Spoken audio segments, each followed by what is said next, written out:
now to you for the questions. À vous pour les questions. Qui veut commencer? Bonjour. Bonjour. Juste une question par rapport à l'événement d'aujourd'hui. Qu'est-ce que ça vous fait quand vous voyez à chaque fois, j'imagine, à travers le monde, des milliers de personnes qui se déguisent, des tout petits, des adolescents, des beaucoup plus grands, qui se déguisent en vous, qui vivent un peu leur rêve avec Harry Potter? Qu'est-ce que ça vous fait à vous? In short, it's not the first time for you, but how do you feel when you see so many people, so many fans participating and dressing and being such avid fans of the series? I mean, obviously it's amazing, but I think, in a way, I kind of feel distant from Harry Potter because I was such a small character in it, so I feel almost like a fan being involved. Does that make sense? I think if you're like one of the leading characters, this would be freakier. But I think for me, it's like, oh yeah, it makes complete sense that everyone loves it. It's not, anything bizarre. Pour Natalia, c'est absolument fantastique parce que, quelque part, puisqu'elle n'a pas été dans la série pendant les 11 années comme les autres acteurs, elle a l'impression qu'elle est un tout petit personnage, alors qu'elle est quand même un plus grand personnage que ça. Mais elle dit, moi aussi, je suis fan, donc je comprends ce qu'il ressent. Mais c'est absolument fantastique. What about you? I can't believe it. Like, I was 11 when I started, and I'd have never imagined in a million years that 10 years or 11 years after the last movies have come out, that people are still so crazy about them as they were when they first came out. So it's kind of surreal to see it every time you go somewhere new and people still turn out and want to see us. It's really cool. C'est incroyable pour Devon aussi. Quand il a commencé, en fait, il avait 11 ans et pour lui, c'est irréel de se dire que plus de 10 ans après que le dernier film de la série ait été tourné, il y a encore autant de gens aussi enthousiastes qui viennent vivre cette émotion et ces moments avec autant d'enthousiasme. On a une question de Lucie, c'est ça? Lucie du Collège Marie-Jo, une apprentie journaliste. Et je crois, Lucy is a young student from the local junior high, and I think she prepared her question in English. Oh, yeah. How many times have you broken your wand? Never. I've never broken a wand. I'm very good with the wand. Pour ceux qui ne parleraient pas anglais aussi bien que Lucie, la question c'était combien de fois avez-vous cassé votre baguette magique? Et pour Natalia, alias Tonks, jamais. Pour Seamus, alias Devon. I'm kind of the polar opposite. I have the record for breaking the most amount of wands all the way through filming. I don't know how many I broke, but I broke a hell of a lot. And I broke it all in one day. So there was a scene where Neville comes into the Great Hall and he has the leg locker curse. And Seamus is saying, oh, I'll fix your leg locker curse. And Neville's like, no, you'll set my bloody kneecaps on fire. So Seamus gets really angry. I have the wand and I bang it on the table, and every time it will break. So you can still buy like the Seamus Finnigan wands, and it's an exact mould of my one. The reason why I know how is they kept on having to glue it back together in the handle, and you can still feel the glue on the new ones that you can buy, so. Because they make the mold. Yeah, so I broke a lot. Donc Devon est sûr qu'il a le record, toute catégorie des baguettes cassées. Il ne se souvient plus exactement combien, mais il y en a eu beaucoup. Il y a une scène notamment qu'il tournait avec Neville Longbottom où Seamus il discutait d'un sort pour réparer. It was to fix the leg, right? The leg locker curse. Et en fait, il devait taper sa baguette magique sur la table. Et à chaque fois qu'il l'a tapé, il l'a cassé. Au point que, donc ils en ont utilisé beaucoup, ils en ont réparé beaucoup. Et dans la baguette qu'on peut acheter aujourd'hui, la baguette de Seamus Finnigan, en fait, si on la regarde bien, on voit la partie de colle qui a servi à recoller la baguette. Bonjour à tous, merci d'être venus. Je voudrais savoir si vous aviez vu les Animaux fantastiques, est-ce que vous en aviez pensé? Thank you for coming. Have you seen the Fantastic Beasts and what did you think of it? Yes, I've seen both new movies. I love the first one, I hated the second one. Elle a vu les deux, elle a adoré le premier et détesté le deuxième. What about you? I agree. But no, I did not want to like them. Oh, really? I was really jealous. I was like, no. We went off to the premiere and I was like, I sat there thinking to myself, this is going to be the worst movie ever, the worst movie ever. And then I was like, no, this is actually really good. The first one. Yeah, the first one. The second one is good, but it just didn't tick the boxes for me. There's going to be a third one, right? Yeah. I want there to be Nazis, like Nazi wizards. Is that going to happen? I feel like it is. Like it's getting closer to the World War Possibly. II, isn't it? Possibly. Donc Devon, il voulait vraiment, en fait, il avait envie de détester les films. Il était un petit peu jaloux et il s'est dit non, ça va pas être bien. Même jusqu'au jour de la première, quand il s'est assis dans son siège, il s'est dit non, ça va pas être bien, ça peut pas être aussi bien. Et il était vraiment surpris d'avoir été aussi pris dans l'histoire. Il a beaucoup aimé. Le deuxième un peu moins. Puis il sait qu'il y a un troisième en préparation et il aimerait beaucoup que ça se passe pendant la période nazie et voir comment les magiciens et les sorciers réagiraient par rapport à cette période. Hi, this is a question for you, Natalia. What is the biggest difference between shooting a Harry Potter movie and an episode of Game of Thrones? Quelle est la plus grande différence entre tourner dans un film de Harry Potter ou un épisode de Game of Thrones? I mean, every job is different. I didn't film any of Game of Thrones in the studio. Oh no, it was all outdoors, pretty much. So that's a big difference. And obviously, the content is very different as well. So I'd say those two things. Donc tout job est différent l'un de l'autre. L'autre différence, c'était que pour Game of Thrones, on tournait toujours en extérieur, ce qui n'a pas été le cas pour Harry Potter, et c'est assez spécial. Voilà, c'est la première différence. I forgot the second one. The first difference was you were shooting outside. Yes. And the content. Oh yeah, the content, obviously. Et le sujet, le contenu était évidemment complètement différent. Il n'y a pas de magie, enfin une magie un petit peu différente. It's darkest magic. Yeah, different magic, yeah. I see magic.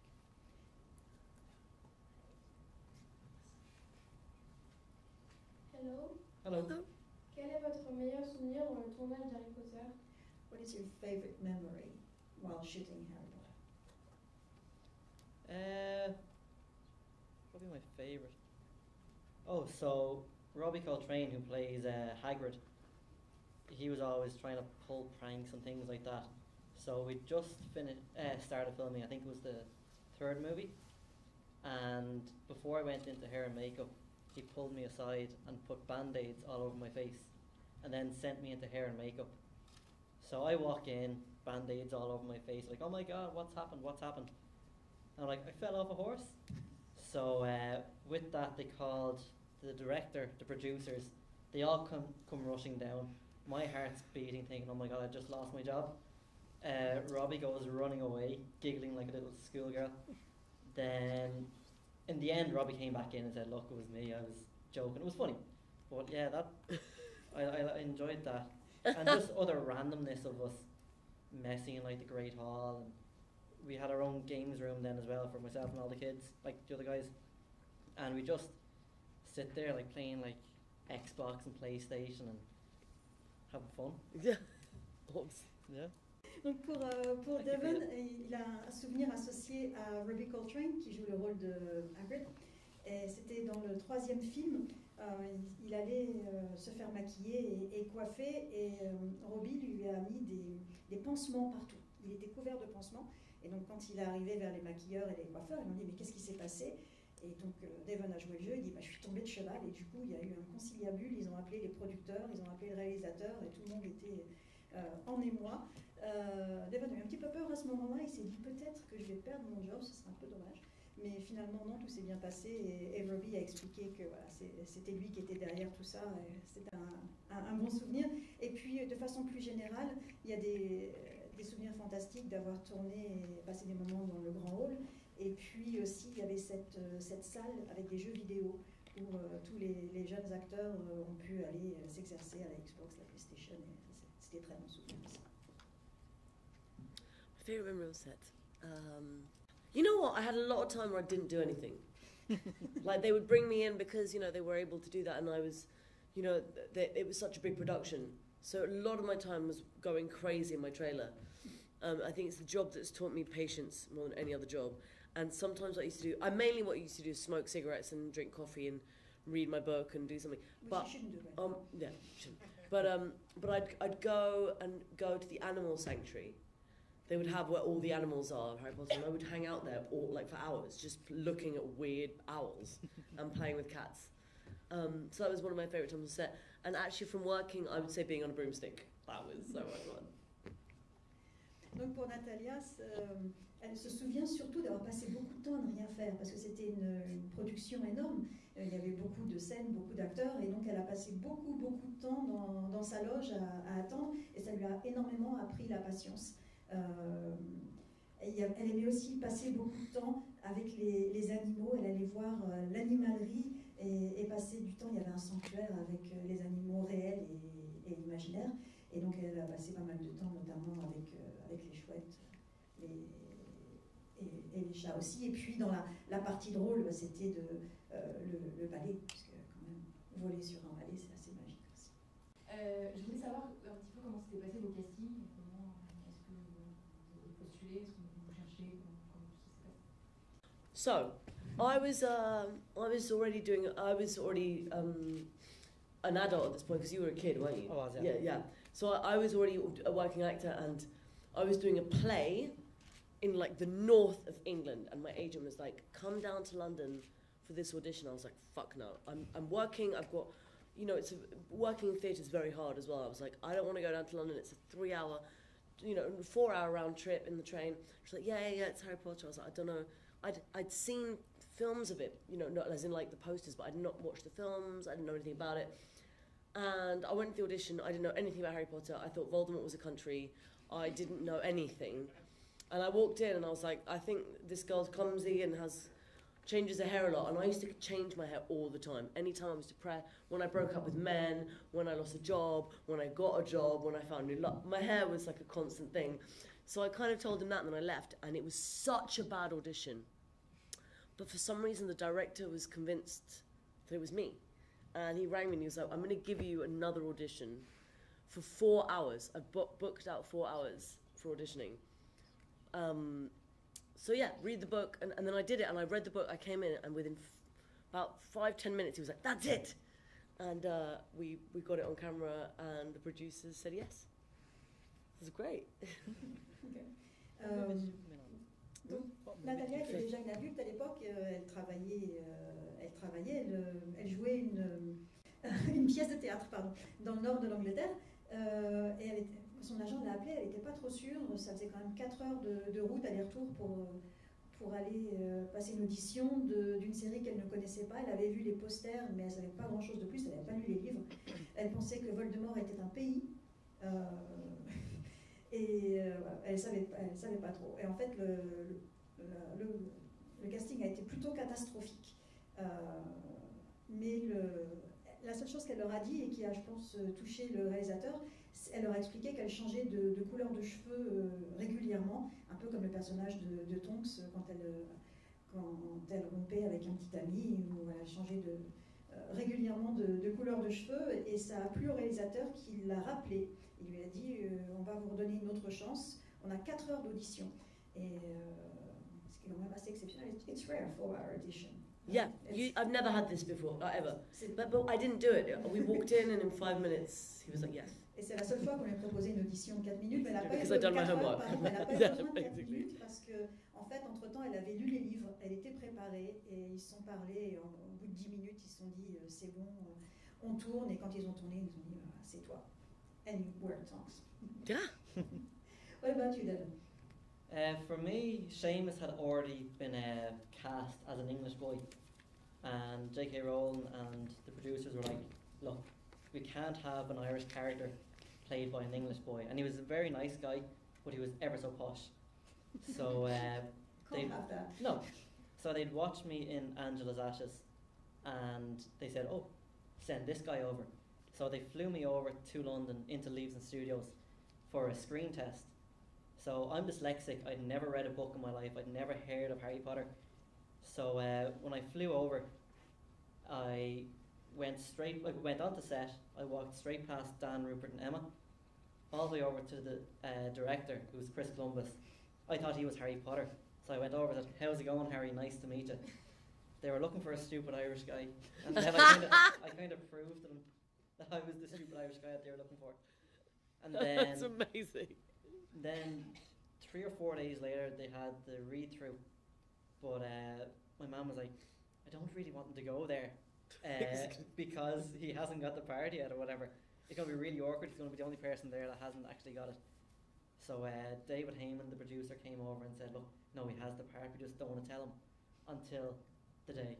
But my mum couldn't hold her piss, and she told me. Oh, of course you did. Of course. Mum. L'histoire est assez intéressante. En fait, il y avait déjà eu un jeune garçon qui avait été trouvé par l'équipe de casting pour jouer le rôle de Seamus. Mais il était anglais. Il était anglais avec un accent un petit peu, enfin très poche comme on dit chez les Anglais, donc un accent un petit peu spécial. Et ça gênait J.K. Rowling que le rôle d'un jeune Irlandais soit joué par un Anglais avec cet accent-là. Et Devon, à ce moment-là, avait déjà joué dans un film irlandais qui s'appelait Angela's Ashes et qui avait un petit peu de succès. Et quand ils l'ont vu, ils se sont dit, bah voilà, c'est lui, c'est Seamus, ils l'ont fait venir. Devon nous explique qu'il est dyslexique et qu'avant Harry Potter, il n'avait jamais lu un livre de toute sa vie. Et quand il est arrivé pour rencontrer l'équipe, il a filé droit vers le réalisateur parce qu'il s'est dit c'est lui la personne importante. Il lui a dit bonjour Harry parce qu'il pensait que c'était lui Harry Potter. Il n'avait pas forcément intégré que c'était le personnage. Donc ils ont fait l'audition. Il s'est dit qu'il cherchait un petit Irlandais stupide et que finalement il avait réussi à les convaincre que c'était lui le petit Irlandais stupide. Quelques jours plus tard, il y a eu une filée, une lecture en groupe et on lui a demandé de venir et sa maman n'était pas forcément sûre qu'elle veuille que son fils fasse cette lecture, surtout s'il n'avait pas le rôle, s'il n'était pas assuré de l'avoir. Et donc l'équipe lui a dit en secret que s'il avait le rôle, il fallait qu'il vienne faire la filée. Et comme sa maman ne sait pas tenir sa langue, c'est à ce moment-là qu'il l'a appris, et pas plus tard comme l'équipe l'aurait voulu. En dehors de Tonks et Seamus, quel rôle vous auriez joué? Every time I get asked this, my answer changes. Always changes. Alors, on leur pose souvent la question et la réponse change à chaque fois. Right now, I feel like I could be Hagrid. You just made me think of it. Et maintenant, elle voudrait... I want a dog and a hut. Elle aime les chiens, voudrait un chien. And some dragons. And some dragons. Or hypocrite. Always want dragons. I'd probably like to have been Malfoy or something. But I also think Malfoy should have been a much better character in the movies. There should have been more scenes with him. Yeah. So, or Peeves. Oh yeah. I loved Peeves. Yeah. Peeves is good. Rick Mail played him in the very first two, and he was just hilarious. But no, Peeves is one of my favourite characters because I did actually read the books after. And you liked I it? finished. I like Peeves. Okay. So yeah, Peeves. Donc pour Devon, ce serait au final Peeves parce que c'est un personnage assez spécial et puis il aimait beaucoup l'acteur qui l'a joué pendant les deux premiers films. Mais il avait aussi, au début, sa première réponse c'était Drago Malfoy. Et il pense que c'est un personnage qu'on aurait dû voir encore plus dans les films parce que c'est un personnage qui est vraiment intéressant. Pour Natalia, elle a dit que ce serait Hagrid. En fait, elle était inspirée, sa question, enfin, sa réponse à la question c'était Hagrid parce que déjà il est drôle et parce qu'elle aime beaucoup les chiens et les animaux et comme Hagrid elle se sent proche d'eux. My question is going to be about the costumes because on the third film, Alfonso Cuarón came in and allowed the students to kind of tweak a bit of the costume. And I was wondering, so if you chose to tweak your costume in a specific way, and for Natalia as well, if you had any involvement in the way your costume evolved in your wardrobe, or you came on set and it was like, you're going to be dressed like that. La question porte sur les costumes. Étiez-vous impliqué dans le choix ou dans l'évolution des costumes, ou est-ce qu'ils étaient déjà présélectionnés pour vous quand vous arriviez? For me personally, I came in late, but I had 3 months of hair and costume fittings, and I didn't get a choice in any of that. It was a big discussion between costume, hair, and producers. And the director. I was not involved. I just had to wear it and enjoy it. Obviously, they'd be like, do you like this? And I think it's always good to go with the flow because it's someone else's vision, and then you can add things around it and go, yeah, it's great, fine, whatever, you know. I did want to change my hair because obviously I was like, I want to be purple, but they couldn't do that because they might have to change the hair so many times, you know, the colour. So they had to have a wig in case, you know, in the morning I was purple, in the afternoon I was red, if we were filming. So I had to have a wig. But in the sixth movie and all the rest of them, I had the hair exactly like my character. I loved it. I was like, yeah, cut it, dye it, whatever. Et donc la réponse est non, on n'était pas vraiment impliqués. Natalia est arrivée tard dans le processus, mais il y a eu 3 mois de travail intensif avec l'équipe des costumières, l'équipe des costumes et des cheveux. On lui proposait, alors évidemment on lui demandait toujours est-ce que ça te plaît ou pas, mais elle a vite appris dans son métier que c'est bien de jouer avec ce qu'on propose et de se laisser aller. Il y a une chose qu'elle aurait bien aimé faire, c'était se faire teindre les cheveux comme Tonks, mais ils ont préféré mettre des perruques parce que parfois, suivant le planning de tournage, il fallait qu'elle ait les cheveux violets le matin, rouge l'après-midi, donc ça n'a pas été possible. Il y a juste sur le dernier film que c'était vraiment ses cheveux qui ont été coupés, teints, et elle a gardé cette coupe et cette couleur pendant un moment parce qu'elle aimait bien. In the very beginning, it was kind of like that. We had no say whatsoever.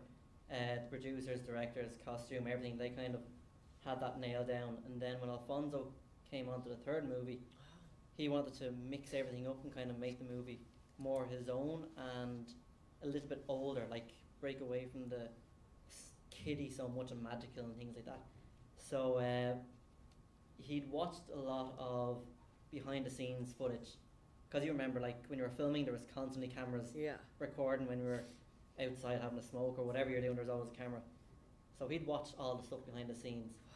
And when I'd finished filming a scene, I'd untuck my t-shirt, I'd open up my tie, and I'd do whatever, mess up my hair.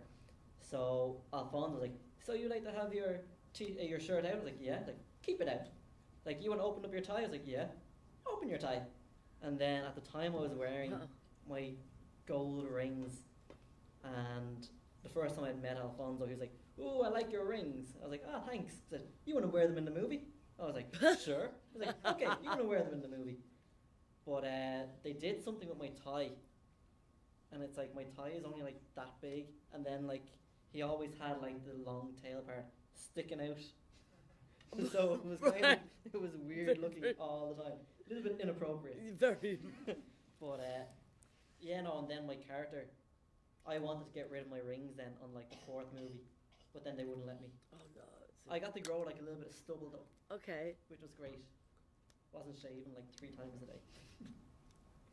Donc pour Devon au début c'était vraiment très formaté parce qu'il y avait ce côté enfantin des uniformes, tout le monde qui devait être tiré à 4 épingles. Et puis sur la fin, quand il y a eu un changement d'équipe, Alfonso voulait changer le ton aussi.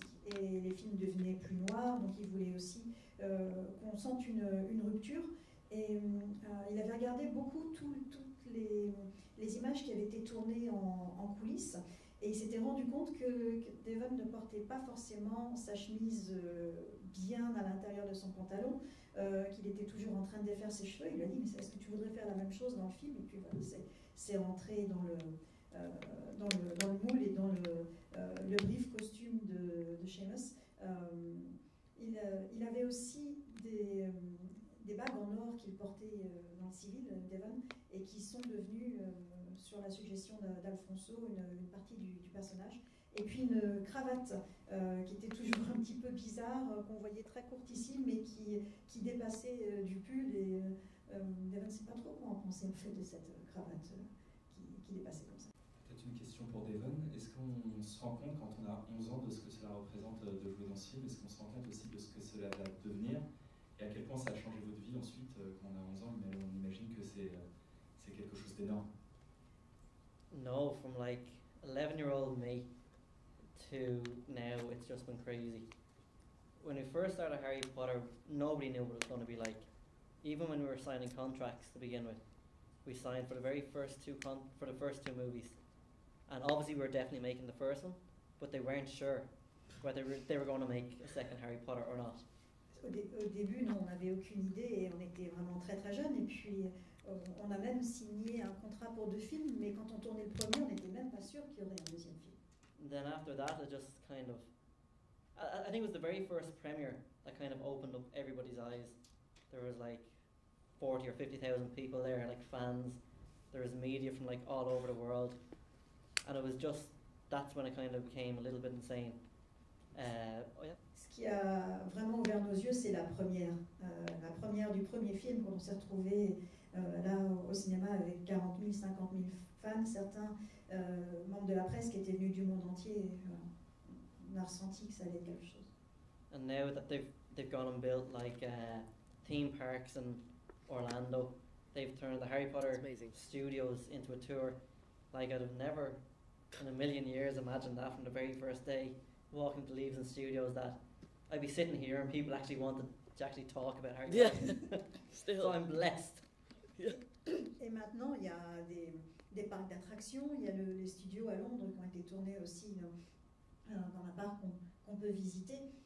Et vous êtes là aujourd'hui, il y a des gens qui veulent nous rencontrer et nous parler, et c'est vraiment quelque chose d'incroyable à vivre. Devon, on est très reconnaissant. Bon, merci beaucoup d'avoir participé. Do you have a question? Are you enjoying life to the fullest? I hope you are. If not, go and see his life. I don't know. Thank you very much. Merci à tous d'avoir participé. Thank you.